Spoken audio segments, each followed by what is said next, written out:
Chapter 3. The night whispers. The first night in the manor stretched longer than any I had ever known. The fire had burned low, leaving the green room shrouded in shadows. The wind pressed against the panes with a mournful howl, and every creak of the ancient house sounded far closer than it should have. Sleep would not come. I lay in the canopy bed, staring at the ceiling, listening, and then I heard it. A faint whisper, so low I thought it might be in my imagination. Jonathan and I bolted upright, heart hammering, and listened again.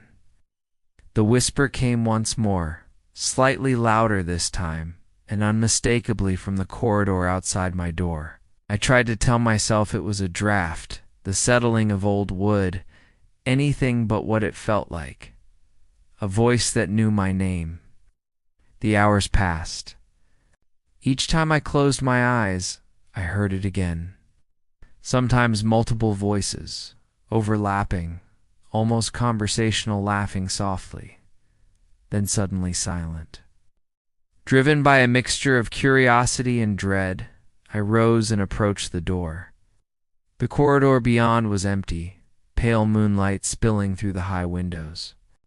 The long shadows of the hallway stretched unnaturally, and I felt as though I were being watched, though no one was there.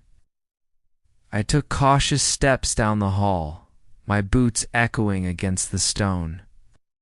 The whispers returned, faint but persistent, echoing from the far end of the corridor. There was something about them, something deliberate, not random, not aimless intent. A sudden cold gust blew through the hallway, snuffing out the few candles I had lit. In that darkness, the whispers rose to a faint chorus, almost chanting, almost laughing. My skin crawled. And then, as abruptly as it began, the sound stopped. Silence. The manor felt still, but heavy, almost alive, as if it had been holding its breath.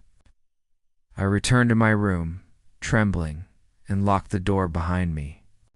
The fire had almost died, leaving a dim glow that barely illuminated the bed. I tried to read, tried to occupy my mind, but the shadows seemed to pulse at the edges of vision.